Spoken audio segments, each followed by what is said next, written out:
No vídeo de hoje vamos trazer a análise do HTMX11, um velho conhecido do nosso canal. A gente fez análise desse fundo desde o momento ali em que o fundo não estava pagando dividendos, depois no segundo momento ele começou a pagar dividendos e agora a gente tem aí nos 3 últimos meses um resultado bastante importante em termos de proventos pagos pelo HTMX11. Vamos analisar o motivo desse pagamento, entender se esse resultado é perene e comparar o HTMX11 com outros fundos de hotel da Bolsa. Se o vídeo ajudar em seus estudos, fique à vontade para curtir, compartilhar e se inscrever em nosso canal.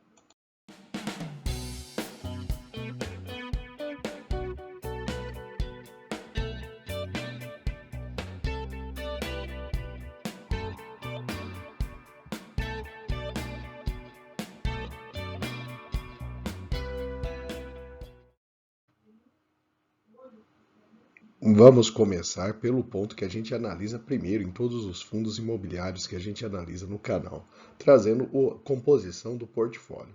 No canto esquerdo a gente identifica ali o mapa da cidade de São Paulo, né? Fácil é identificar o Ibirapuera e o Jockey Club, né?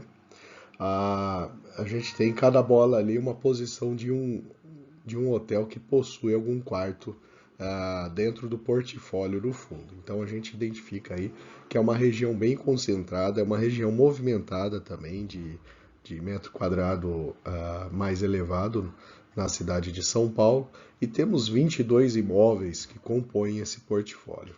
Começando com o primeiro, o Ibis Styles Faria Lima, que é um hotel econômico, fica no Itaim Bibi. O fundo possui 74 quartos. O Ibis São Paulo Morumbi, o fundo possui 56 quartos. O Staybridge Suites São Paulo, que já é um hotel de nível médio superior, o fundo possui 55 quartos.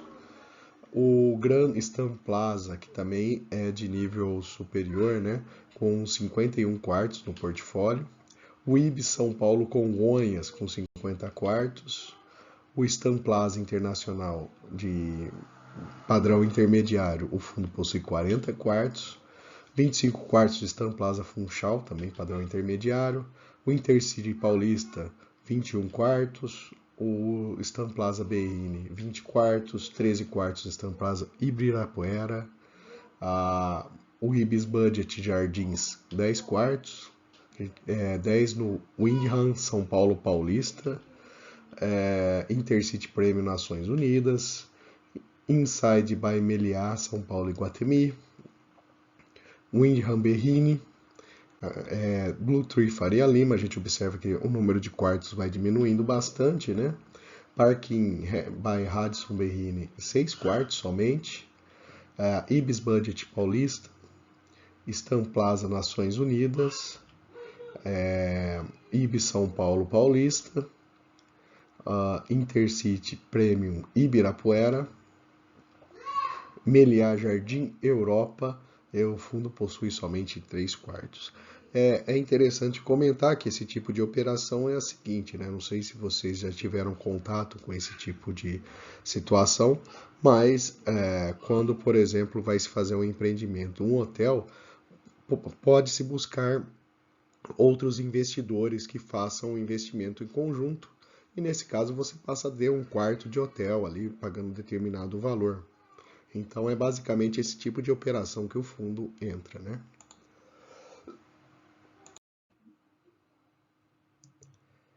Agora, vindo para uma visão resumida, a gente tem aí uma divisão mais ou menos equilibrada entre quartos econômicos, intermediários e intermediário superior. Em termos de bairro, a gente tem o Itaim e o Brooklyn como os principais bairros onde o fundo possui portfólio. A administradora, principalmente a rede Accor, né, que é a dona da Ibis, com 40%, seguida aí pela Stam Plaza, e a distribuição dos ativos, ali o Ibis Styles Faria Lima sendo o mais relevante dentro do portfólio. E agora vamos falar do ponto que eu considero o ponto mais importante deste vídeo, que é justamente a demonstração de resultados no período. A gente tem os 6 primeiros meses do ano, de janeiro a junho.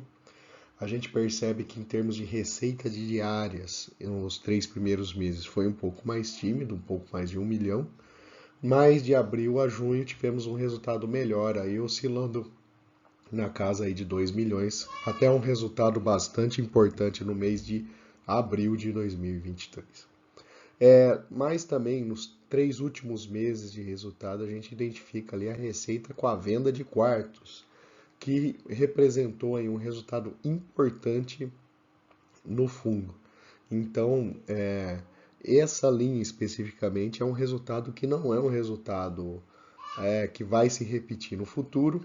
Então, portanto, ele está com o resultado inflado nesses 3 últimos meses por conta dessa situação.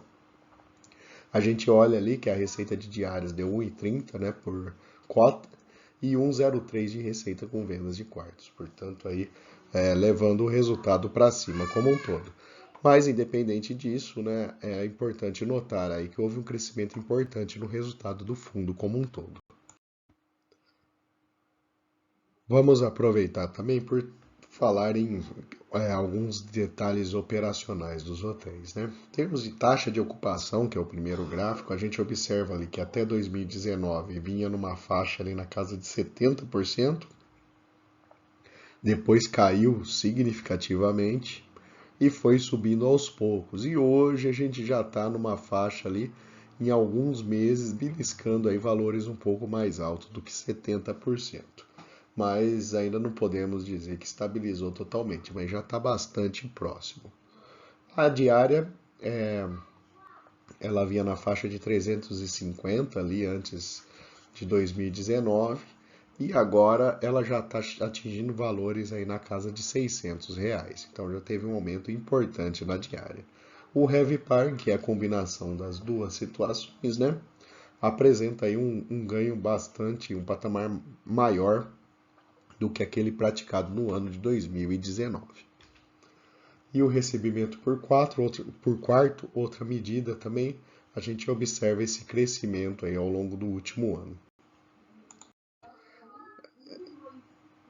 Estamos falando também de um fundo que se desvalorizou muito, né, ao longo aí de 2020, 2021, e a gente tem uma retomada de preço de cotas também a partir desse momento que a gente retoma o pagamento de dividendos.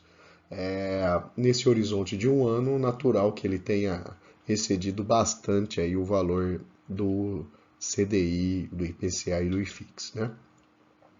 Em termos de número de cotistas também, né, a partir dessa retomada de pagamento de dividendos, a gente voltou a ter algum interesse no fundo, aumentando também o número de cotistas que investem nele. E vamos comparar agora, né, o HTMX11 com mais outros 2 fundos de hotéis da Bolsa Brasileira e comparar com 3 fundos americanos, né?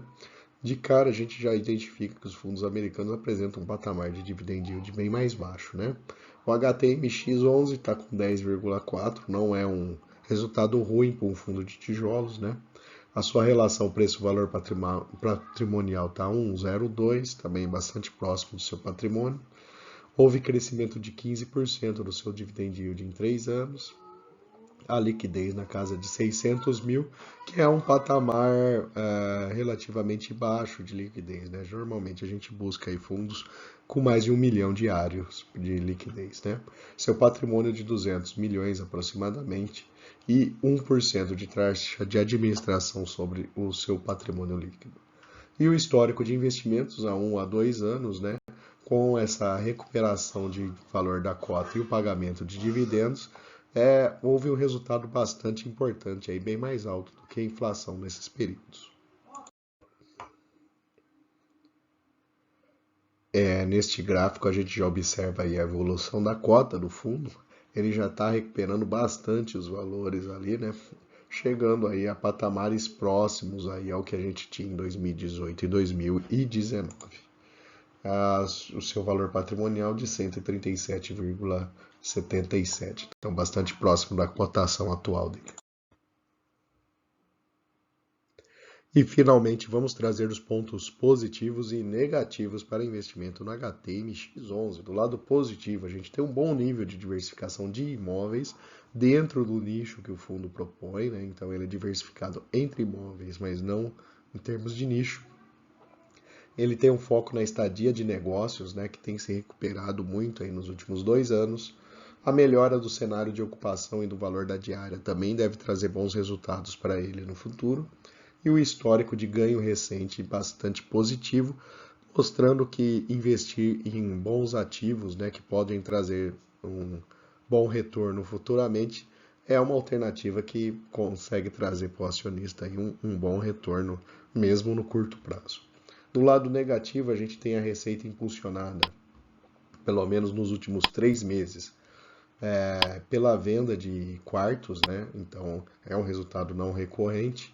A concentração em termos de nicho e perfil dos hotéis, né? Então é aquele nicho de negócios na cidade de São Paulo, né? Então se a gente tivesse um revés, alguma coisa que aconteça na cidade de São Paulo, o fundo tende a sofrer, né? E o menor nível de liquidez do que fundos imobiliários de outros setores também é um ponto importante que o investidor deve ter em mente antes de investir no HTMX11. E por fim, eu vou deixar aqui uma lista de outras análises de fundos imobiliários e 2 recomendações de vídeo. Fique à vontade para consultar. Se não for inscrito, se inscreva em nosso canal.